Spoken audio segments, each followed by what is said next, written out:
Alright, Reddit, I'm in a situation here and I honestly don't know if I'm the asshole or if I'm losing my mind or both. I need a reality check from people who aren't involved. It's about my guest, Dane. He's a friend of a friend, you know how it goes. A touring musician, incredibly charismatic, one of those guys who looks you in the eye when you talk and makes you feel like the only person in the world. His van broke down mid-tour, a big gig fell through, the whole 9 yards of a sob story that you'd have to be a monster to say no to. He just needed a place to crash for a few days. A week tops, that was the deal, and at first honestly it was fine, kind of nice even. I work from home as a data verifier for an insurance company, which is as lonely as it sounds. Suddenly there was life in the apartment, music, someone to have a beer with after I logged off. He was a great cook, super clean, always full of compliments about my place, my taste in movies, whatever. It felt easy, but then little things started happening, so small you feel insane for even noticing them. One morning his toothbrush is just there. In my ceramic mug by the sink, the one I use for my own toothbrush, not next to it. In it, nestled right up against mine. I didn't say anything. I mean, what do you say? Hey man, could you respect the sanctity of my toothbrush mug? I just bought a new mug and put it on the other side of the sink. Then his guitar and amp setup basically annexed the living room. He didn't ask, he just rearranged my armchair and bookshelf one afternoon while I was on a long call, creating what he cheerfully called the inspiration corner. It looked good, I had to admit, which was the most infuriating part. The real kicker, though, the thing that made the little alarm bell in my head go from a faint buzz to a proper ring, was when he started saying "our." He was on the phone with his mom, I think, and I overheard him say, "Yeah, the lighting in our kitchen is amazing for photos." Our kitchen. I swear I felt a physical jolt, but then the self-doubt kicks in. I'm being petty. He feels at home, isn't that a good thing? It's just a word, right, except now it's been 6 weeks. 6, and I feel like a stranger in my own home. Every time I think about saying something, my stomach just ties itself in knots. He's just so nice about it all. And that's the crazy part. The nice was the most corrosive part. It wasn't a passive-aggressive nice or a saccharine, fake nice. It was a deep, genuine-seeming niceness that made me feel like the bad guy for even having a negative thought. It was like living in a state of constant, low-grade gaslighting, and he was an expert at it. He started doing this thing where he'd optimize my life. I have a very specific way I organize my books, alphabetical by author, then chronological. It's my system, it makes sense to my brain. One afternoon, I came out of my office to find every single book pulled off the shelves. Dane was on a ladder, humming, meticulously reshelving them by color. The whole thing was a goddamn rainbow. Look, he said, beaming, doesn't this just create a more calming visual flow? It's better for your subconscious, dude. Less clutter. I just stood there staring at my beautifully butchered collection, and all I could manage was a week. Wow, that's a lot of work. What else could I say?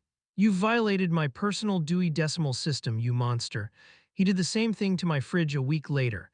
I came into the kitchen looking for my comfort food tub of cheap, mint chocolate chip ice cream, and it was gone. So was my frozen pizza and the slightly shameful processed cheese slices I love. They'd been replaced by cartons of kale, oat milk, and 3 bottles of kombucha that smelled like vinegar and disappointment. Did a little cleanse for us, Dane announced, wiping down the counter. I tossed all that processed poison. Our bodies are temples, man. You can't fill a temple with garbage. He said it with such earnest conviction that arguing felt like I was advocating for the side of cancer and heart disease. I just nodded and later, like a criminal, snuck out to buy a sad, single-serving ice cream cup that I ate in my car. He started policing my habits too, but always under the guise of concern. I have a habit of pacing when I'm stressed about a work deadline. I'd be walking back and forth in the living room, muttering to myself, and he'd gently place a hand on my shoulder. "Hey buddy," he'd say, his voice full of that soft musician's empathy. "You're getting all spun up. Let's just take a breath, okay? The energy you're putting out is really frantic." He wasn't wrong, I was frantic, but the way he said it made me feel like my anxiety was an inconvenience to him, like I was polluting his zen space.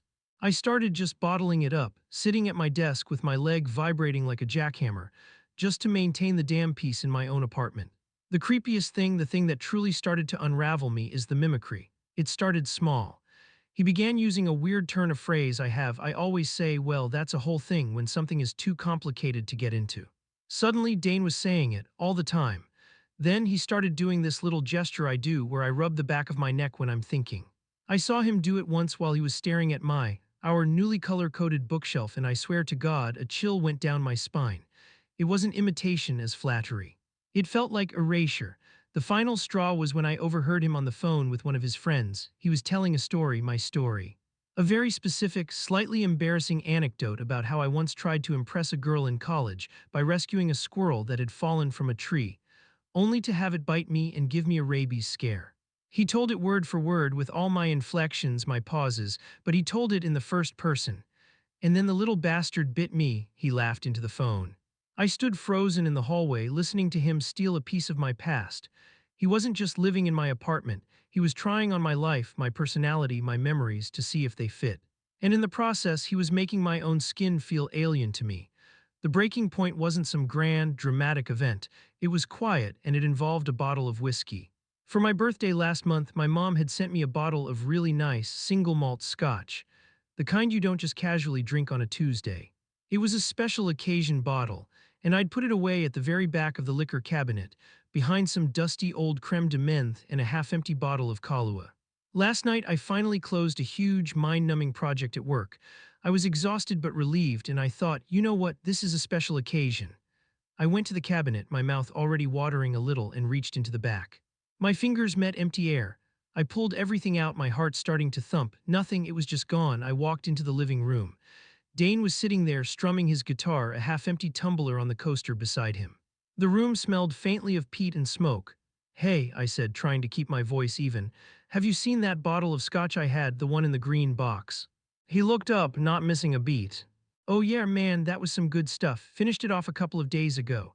He smiled, a lazy, friendly smile, really smooth. "We should get another bottle sometime."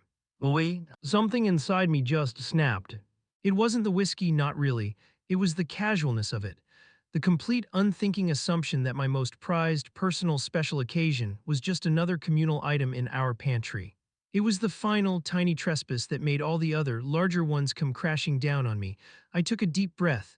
I told myself to be an adult, to be calm and rational. I sat down on the armchair opposite him. "Dane," I started, and my voice was steadier than I expected. "We need to talk." I laid it all out. I was careful, I was diplomatic. I used all the therapy-approved language. I said things like, "I feel like our initial arrangement has gotten a little blurred, and I think it's important for my own mental health to reestablish some boundaries. And I really value you as a person, but I'm an introvert and I need my space back." I was so focused on phrasing everything perfectly, on not sounding accusatory, that I almost didn't notice his reaction. He didn't get angry, he didn't argue, he just sat there, his face falling. The charismatic confidence drained away, replaced by this look of profound, childlike hurt. He put his guitar down very, very slowly. "Oh," he said, his voice barely a whisper, "I see." He looked down at his hands. I thought we were friends. I thought this was working." He looked up at me and his eyes were glistening. "I'm sorry, I'm so sorry if I've been a burden. I'll figure something out." And just like that, I was the villain. I was the cold-hearted landlord kicking the soulful, sensitive artist out onto the street. The entire conversation, which I had rehearsed in my head for weeks, was completely derailed by his performance of perfect, wounded grace. I felt like a monster, and deep down, a part of me was terrified that he was right. Edit, wow, okay, this blew up way more than I expected. Thanks for all the comments, even the ones calling me a doormat. I probably deserve that. A lot of you are asking the same question: why didn't you just kick him out weeks ago? Or why was it so hard to just say no? I guess I need to explain the Dane effect. You have to understand, he doesn't operate like a normal asshole. A normal asshole is obvious. They're loud or messy or rude. You can point to a specific thing and say that. That is the problem. With Dane, there was never a that. Every time I got close to the boiling point, he had this sixth sense. He'd suddenly do something incredibly thoughtful. He'd notice I was out of coffee and have a fresh bag of my favorite local roast waiting on the counter in the morning. Or he'd find out I was stressed and have a hot meal ready for me when I finished work, saying, "You looked like you needed this." He has this way of making you feel indebted to him, of making you feel cherished, right before he crosses another line. It's a constant cycle of push and pull. He pushes into your space, you get tense, and right when you're about to snap, he pulls you back with a gesture of kindness that makes you think, "See. He's a good guy, I'm the one who's overreacting, I'm the one who's ungrateful." It's a magic trick, and when you're lonely and someone is paying that much attention to you, you start to believe the illusion. You start to think the problem isn't his behavior, it's your own inability to be a good, chill, accommodating friend. He makes you feel like the problem is you. And for a while, I believed him. After our talk, the atmosphere in the apartment became unbearable. It was thick with a silence that was louder than any argument. Dane holed up in the living room, which had effectively become his bedroom, and I stayed in my actual bedroom, the door shut. I could hear him occasionally sigh, a heavy theatrical sound that seemed designed to travel under the door and stab me right in the guilt gland. I spent the rest of the afternoon trying to work, but I just stared at spreadsheets, my stomach churning. I felt like I'd kicked a puppy, a very large, manipulative puppy who drank expensive scotch. Around 5 p.m., the doorbell rang. It wasn't a quick buzz, it was a long, insistent press, the kind that says this is not a social call. I figured it was a package delivery, maybe a neighbor. I opened the door to two police officers. They were both tall, imposing, and had that look of tired patience that cops get when they're pretty sure they're about to deal with some petty domestic nonsense. "Good afternoon, sir," the older one said, his eyes scanning the apartment over my shoulder. "We've received a call from this address." My brain went completely blank. A call about what? A noise complaint. Dane had been silent for hours. "I'm sorry, officer, I think there's been a mistake," I said, my voice sounding weirdly high-pitched. "Are you the sole resident of this apartment?" the second officer asked, his hand resting near his belt. "Well, no, I have a friend staying with me," I stammered. The word friend felt like a lie in my mouth. The first officer nodded slowly, as if this confirmed something. "Sir, we received a call from a man who claims he's being held here against his will. He stated that he is in fear for his safety and that the homeowner has become unstable and is refusing to let him leave." I just stared at him, the words didn't compute. It was like he was speaking a different language. Held against his will, unstable. I felt a wave of dizziness, like the floor was tilting. This had to be a joke, a prank. What? No. "That's insane," I finally managed to get out, and I heard the frantic edge in my own voice. "That's my guest, Dane. We had a disagreement. I just asked him for some space." "I didn't. He can leave whenever he wants. The door is right there." I pointed at the door like a madman, as if they couldn't see it. The officers exchanged a look. It was a look I've seen before in movies, but it's 1,000 times worse in real life. It was the "we've got a live one here" look. My perfectly reasonable explanation was coming out as a panicked, defensive ramble. In their eyes, I could see I was already fitting the profile. The unstable homeowner, the one who was protesting just a little too much. "Sir, would you mind if we came in and spoke with the other party?" the older officer asked. It wasn't really a question. "Yes, of course, please," I said, stepping back and opening the door wider. A part of my brain was screaming, "This is good, they'll see the truth. They'll talk to him and realize this is a ridiculous misunderstanding." I led them through the entryway, my heart hammering against my ribs. I gestured towards my closed bedroom door. "I've just been in my room working. He's been in the living room all afternoon." The officer nodded and walked past me. He pushed open my bedroom door. And that's when my reality just completely shattered. Dane wasn't in the living room. He was in my bedroom, lying on my bed. He was propped up against my pillows, looking pale and frightened. And he was wearing my favorite t-shirt. It was an old, faded band shirt from a concert I went to in college. It was way too small for him, stretched tight across his chest, making him look vulnerable, almost childlike. The moment he saw the police, his eyes welled up with tears. It was an incredible performance, instantaneous and utterly convincing. "Oh, thank God you're here," he whispered, his voice trembling. He didn't shout, he didn't make a scene. He just lay there, the perfect picture of a terrified victim who had finally been rescued. He looked from the officers to me, and for a second he flinched, a tiny, almost imperceptible movement, as if he was scared I was going to lunge at him. I just stood there in the doorway, my mouth hanging open. The scene was so surreal, so utterly deranged that I couldn't form a thought. My bed, my t-shirt, my sanctuary.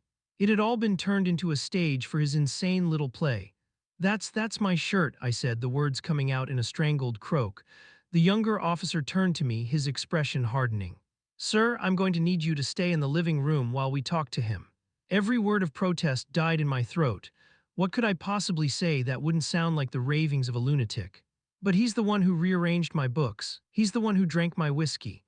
It all sounded so petty, so childish, compared to the image of the tearful man in the too small t-shirt lying in my bed.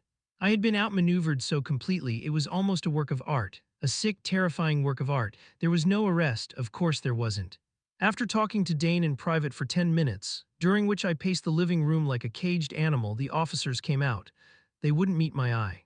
"This appears to be a civil matter, a tenant dispute," the older one said, his voice flat and official. "There's no evidence of a criminal act, no signs of a struggle. We can't get involved."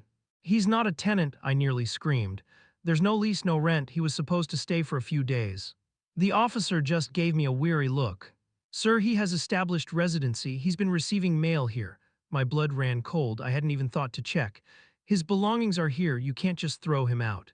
You'll have to go through the proper eviction process. They gave me a pamphlet on landlord-tenant law and a final, pitying glance before they left.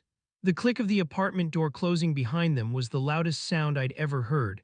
The apartment was silent again, but this was a different silence. This was the silence of a checkmate.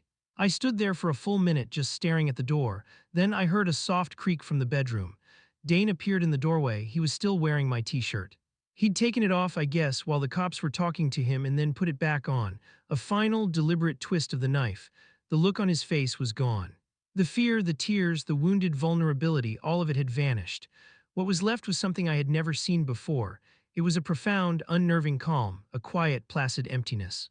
He looked at me not with malice or anger, but with a kind of detached, victorious serenity. He didn't say a word. He just walked past me, went into the kitchen, and started making himself a cup of tea. The spell was broken. I wasn't his friend, I wasn't his landlord, I wasn't even the bad guy anymore. I was just irrelevant, a piece of furniture in his new home. Final update.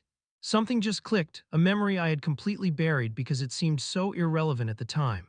The friend who introduced us, Peter, when he first told me Dane needed a place, he said something after he gave me Dane's number. He laughed while he said it like it was a joke. Oh, and by the way, he'd said, his last roommate situation ended kinda weirdly. The guy apparently just packed a bag in the middle of the night and flew to Portugal. Never even said goodbye. I laughed too. I thought it was just hyperbole, a funny story about a flaky roommate. I get it now. He wasn't exaggerating.